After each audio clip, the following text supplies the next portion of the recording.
जब पूरी दुनिया ज़ॉम्बीज़ के चपेट में आ चुकी थी, उसी समय इजराइल में लोग बेफिक्र होकर गाना बजाना कर रहे होते हैं। उन्हें लगता था कि ऊंची ऊंची मजबूत दीवारें उन्हें इन ज़ॉम्बीज़ से बचा लेंगी और उनका कुछ नहीं होगा। लेकिन ऐसा सोचना उनकी सबसे बड़ी गलती थी, क्योंकि ज़ॉम्बी दीवारों के बाहर इकट्ठा हो रहे थे और एक दूसरे पर चढ़ते हुए दीवार के ऊपर तक पहुंचने वाले थे। थोड़ी ही देर में ज़ॉम्बीज़ दीवार के अंदर घुसने लग जाते हैं। जहाँ कुछ पल पहले शांति थी, अब वहाँ पूरी तबाही मचने वाली थी। ज़ॉम्बीज़ एक एक करके ऊंची दीवार से दूसरी तरफ गिरने लगते हैं, मगर वे मरते नहीं, बल्कि उठकर लोगों पर हमला करने लगते हैं। चारों तरफ तबाही का मंजर था। जिंदा लोग ही ज़ॉम्बीज़ बनते जा रहे थे। इनकी तादाद लगातार बढ़ती जा रही थी। लेकिन इन्हीं में से कुछ लोग जो बहुत हिम्मत वाले थे, अपनी सूझबूझ से वहाँ से बच निकलते हैं और एक विमान के जरिए दूसरी जगह पहुँच जाते हैं। मगर इन सब की शुरुआत कुछ दिन पहले ही हो चुकी थी। पूरी दुनिया में अजीब घटनाएं शुरू हो चुकी थी। समुद्र किनारे हजारों मरी हुई डॉल्फिन पाई जाती है। एक रहस्यमय बीमारी तेजी से फैल रही होती है और मौतों की संख्या लगातार बढ़ रही होती है। जेरी नाम का एक आदमी,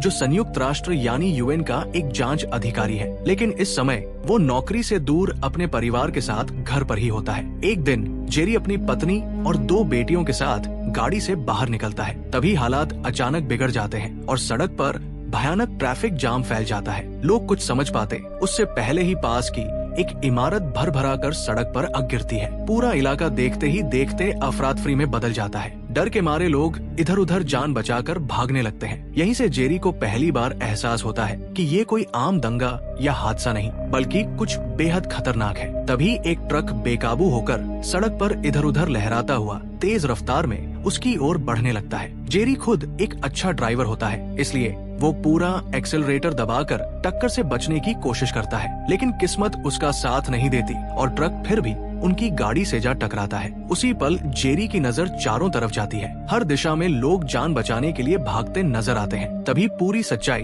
उसके सामने आ जाती है। वो देखता है कि हर और ज़ॉम्बीज़ ही ज़ॉम्बीज़ हैं। ये ज़ॉम्बी हमेशा भूखे रहते हैं, बेहद तेज होते हैं और उन्हें दर्द का कोई एहसास नहीं होता। उनकी सूंघने और सुनने की ताकत सामान्य इंसानों से कहीं ज्यादा होती है। जिसे भी ज़ॉम्बी काट लेता है, वो कुछ ही सेकंड में खुद ज़ॉम्बी में बदल जाता है। सोचने या समझने का कोई वक्त नहीं मिलता, सीधे इंसान का होश खत्म हो जाता है। भीड़ इतनी ज्यादा होती है कि पूरा शहर जैसे हिल चुका होता है। सेना भी हालात पर ज्यादा काबू नहीं पा पाती। किस्मत से जेरी का परिवार किसी तरह एक दूसरी गाड़ी ढूंढ लेता है और वहाँ से शहर छोड़कर आउटर एरिया की तरफ निकल पड़ता है। लेकिन तभी एक नई मुसीबत सामने आ जाती है। जेरी की बड़ी बेटी को अचानक अस्थमा अटैक पड़ जाता है। उसकी सांस तेज तेज चलने लगती है। जेरी उसे शांत करने की कोशिश करता है और हिम्मत बंधाता है। उसी वक्त जेरी के बॉस का फोन आता है। वो बताते हैं कि 1 घंटे के अंदर एक हेलीकॉप्टर उन्हें लेने आने वाला है। ये जेरी के लिए एक खास सुविधा होती है, क्योंकि उसकी काबिलियत सरकार के लिए बेहद अहम है। सरकार ऐसा इंसान खोना नहीं चाहती जो भविष्य में उनके किसी काम आ सकता है। लेकिन इस समय जेरी के लिए सबसे जरूरी चीज उसकी बेटी की दवा होती है। अचानक उसकी छोटी बेटी गाड़ी में रखी एक पिस्तौल ढूंढ निकालती है। अब इस हालात में हथियार कोई लग्जरी नहीं, बल्कि जरूरत बन चुका होता है। इसके बाद पूरा परिवार पास के एक सुपर मार्केट की ओर बढ़ता है। बाहर से ही साफ पता चल जाता है कि अंदर हालात कितने खराब है। वे खुद को 2 हिस्सों में बांट लेते हैं। जेरी अपनी बड़ी बेटी के साथ दवा ढूंढने जाता है, जबकि उसकी पत्नी करीन और छोटी बेटी खाने का सामान ढूंढने लगती है। उधर जेरी और उसकी बड़ी बेटी दवाइयों वाली शेल्फ तक पहुंचते हैं, लेकिन वहां पहले से ही एक नौजवान बैठा होता है। वो डरा हुआ जरूर होता है, पर बुरा इंसान नहीं। वो उन्हें जरूरी मेडिसिन दे देता है। दवा मिलते ही दोनों बाकी परिवार से मिलने के लिए लौटते हैं, लेकिन वहां पहुंचते ही जेरी देखता है कि उसकी पत्नी 2 गुंडों से उलझी हुई है। वो खुद को और इकट्ठा किए गए सामान को बचाने की कोशिश कर रही होती है। जेरी हाथ में बंदूक लिए एक पल के लिए झिझकता है, लेकिन अगले ही पल एक गुंडा खुद गोली चला देता है। अब जेरी के पास कोई और रास्ता नहीं बचता। वो बिना देर किए जवाबी कार्रवाई करता है और खतरे को खत्म कर देता है। मगर मुसीबत यही खत्म नहीं होती। जैसे ही वे सुपरमार्केट से बाहर निकलते हैं, कोई उनका शॉपिंग कार्ट चुरा लेता है। अब न तो दवा ज्यादा बचती है, न ही खाना। मजबूरी में परिवार पास की एक ऊंची इमारत में जाकर शरण लेता है और यही जेरी को एक और बुरी खबर का सामना करना पड़ता है। उसे उसके बॉस का फोन आता है। उसे पता चलता है कि जो हेलीकॉप्टर 1 घंटे में आने वाला था, वो अब अगली सुबह आएगा। मतलब उन्हें पूरी रात यही बितानी होगी। जेरी पहले सोचता है कि सबको लेकर सीधे छत पर चला जाए, लेकिन सीढ़ियां पहले से ही ज़ॉम्बी से भरी होती है। तभी इसी बिल्डिंग में रहने वाला एक अच्छा परिवार उन्हें अपने घर में आने देता है। जेरी उन्हें समझाता है कि सुबह हम सब साथ चलेंगे, यही बचने का आखिरी मौका है। लेकिन वो परिवार मना कर देता है। पूरी रात डर और सन्नाटे में गुजरती है। हर छोटी सी आवाज भी डरावनी लगती है। सुबह होते ही जेरी बिना वक्त गवाए तैयारी करता है। वो पत्नी और बच्चों को लेकर छत की तरफ दौड़ पड़ता है। पीछे से सीढ़ियों में ज़ॉम्बी की आवाजें सुनाई देने लगती हैं। ज़ॉम्बीज़ की संख्या लगातार बढ़ती जा रही होती है। ऊपर हेलीकॉप्टर उतरने वाला होता है, लेकिन सवाल यही होता है, क्या वे वक्त पर पहुंच पाएंगे या ये इमारत उनकी आखिरी जगह बन जाएगी। जेरी खुद पीछे रुकने का फैसला करता है ताकि उसकी पत्नी और बच्चे आगे निकल सके। वो पूरी ताकत से ज़ॉम्बीज़ को रोकने की कोशिश करता है, लेकिन ज़ॉम्बीज़ बहुत ज्यादा होते हैं और बेहद खतरनाक भी। ऐसे हालात में किसी का बचना लगभग नामुमकिन होता है। ठीक उसी पल जब जेरी काटे जाने ही वाला होता है, तभी अचानक एक लड़का ज़ॉम्बी पर हमला करता है। वो कोई और नहीं बल्कि उसी मैक्सिकन परिवार का बड़ा बेटा थॉमस होता है। असल में जेरी के जाने के बाद ज़ॉम्बीज़ उस घर तक पहुंच चुके थे। दरवाजे भारी सामान से बंद जरूर थे, लेकिन ज़ॉम्बीज़ बहुत ज्यादा और बहुत ताकतवर थे। उस परिवार के लिए वो रात आखिरी साबित होती है। जेरी थॉमस को लेकर छत की तरफ दौड़ता है। इसी बीच रेस्क्यू हेलीकॉप्टर पहुंच चुका होता है, लेकिन जेरी अचानक छत के किनारे की तरफ भागता है क्योंकि ज़ॉम्बी का खून उसके शरीर पर आ गिरता है। वो सबको साफ कह देता है, अगर 12 सेकंड के अंदर मुझ में कोई भी लक्षण दिखा तो मैं खुद कूद जाऊंगा।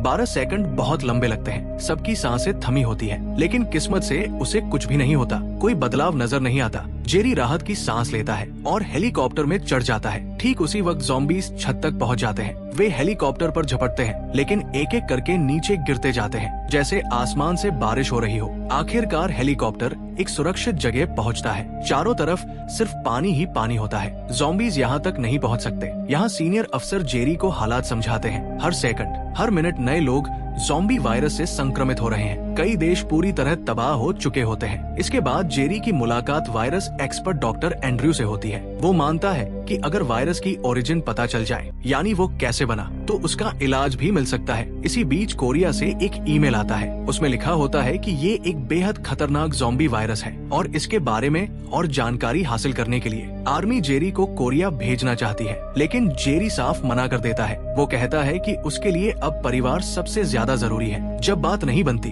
तो सीनियर अफसर उसके परिवार को दबाव के तौर पर इस्तेमाल करते हैं। वे कहते हैं कि अगर वो नहीं गया तो उसके परिवार को यहाँ से कहीं और भेज दिया जाएगा। अब जेरी के पास कोई चॉइस नहीं बचती। जाने से पहले वो अपनी पत्नी को एक सैटेलाइट फोन देता है और उससे कहता है, जब तक इसमें सिग्नल है समझना मैं जिंदा हूँ। जेरी फिर मिशन के लिए प्लेन में बैठता है। उसे नहीं पता कि आगे उसका सामना ज़ॉम्बी से भी ज्यादा खतरनाक सच से होने वाला है। डॉक्टर एंड्रयू अब तक ये समझ ही नहीं पाया होता कि ज़ॉम्बीज़ कितने खतरनाक हो सकते हैं। वो अब भी गंभीर साइंटिफिक बातें करता चला जाता है। जैसे ही प्लेन जमीन पर उतरता है, आसपास का माहौल अजीब तरह से सुनसान और डरावना लगता है। या तो सब लोग ज़ॉम्बी बन चुके होते हैं या फिर इलाका पहले ही खाली किया जा चुका होता है। जब एंड्रयू पहली बार असली ज़ॉम्बी देखता है तो डर के मारे उसकी हालत खराब हो जाती है। वो सीधा भागकर प्लेन की तरफ दौड़ता है, लेकिन बारिश की वजह से जमीन फिसलन भरी होती है। वो फिसल कर गिरता है और गलती से बंदूक का ट्रिगर दब जाता है और खेल शुरू होने से पहले ही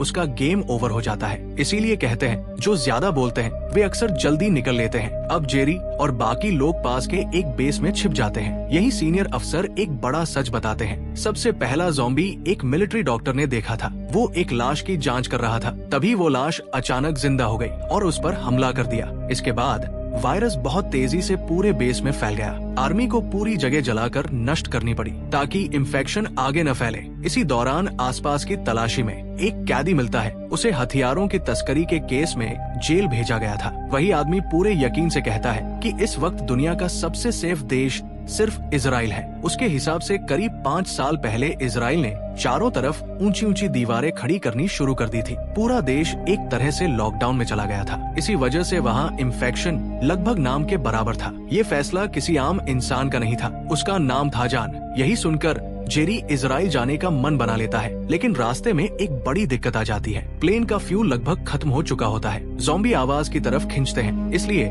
जेरी 2 और लोगों के साथ साइकिल लेकर चुपचाप फ्यूल ढूंढने निकलता है। बाकी लोग ऊपर से कवर देते हैं। तभी एक छोटी सी गलती सब कुछ बिगाड़ देती है। जेरी की पत्नी करीन कॉल कर देती है। फोन की रिंग सुनते ही ज़ॉम्बी एक्टिव हो जाते हैं। फ्यूल तो मिल जाता है, लेकिन उसकी कीमत बहुत भारी पड़ती है। ज़ॉम्बी से हुई इस भिड़ंत में सब मारे जाते हैं। आखिर में सिर्फ जेरी और पायलट ही बच पाते हैं। इजराइल पहुंचकर जेरी सीधे जान से सवाल करता है, आपको पहले से कैसे पता था? जान बड़े शांत तरीके से जवाब देता है, मुझे भी पूरी सच्चाई नहीं पता थी। असल में उसे भारत से कुछ इंटेलिजेंस इनपुट मिले थे। सरकार ने उन्हें हल्के में लिया, लेकिन जान ने रिस्क नहीं लिया। उसने तुरंत दीवारें बनवाने का ऑर्डर दे दिया। आज वही फैसला इजराइल को ज़ॉम्बी तबाही से बचाए हुए था। जान जेरी को बाहर का इलाका दिखाता है। यहाँ सिर्फ इजराइल के लोग ही नहीं बल्कि दुनिया भर से आए शरणार्थी सुरक्षित रह रहे होते हैं। लेकिन जेरी समझता है कि एक छोटी सी चूक भी इस शांति को पल भर में खत्म कर सकती है। शुरुआत में ये जगह बहुत शांत लगती है। ऊंची दीवारों के अंदर ऐसा महसूस होता है जैसे बाहर कुछ हुआ ही नहीं।